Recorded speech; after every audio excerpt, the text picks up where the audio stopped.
Welcome to Penrose Learning, where we make understanding easy. In this video, I will explain how to cook Lumpiang Togue. First, gather all your fresh ingredients for the delicious filling. We need about 200 grams of vibrant bean sprouts, 100 grams of ground pork or shrimp for richness, and 1 onion, 2 cloves of garlic, and 1 carrot, all finely prepared. Don't forget your 25 Lumpia wrappers, essential for our crispy parcels. Now, let's create our amazing filling.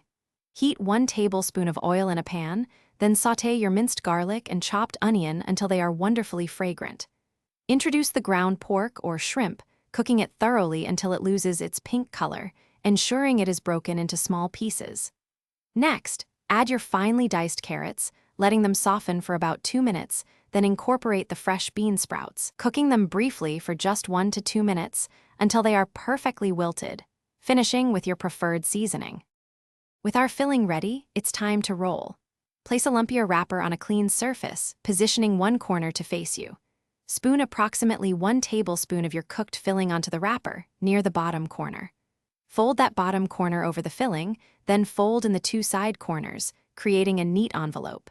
Carefully roll the lumpia upwards, making sure it is tight and firm, then use a little water to seal the final edge securely. Now for the exciting part, frying our lumpia to a perfect crisp. Pour enough vegetable oil into a deep pan to fully cover the lumpia by at least 1 inch. Heat the oil to a precise 350 degrees Fahrenheit over medium-high heat.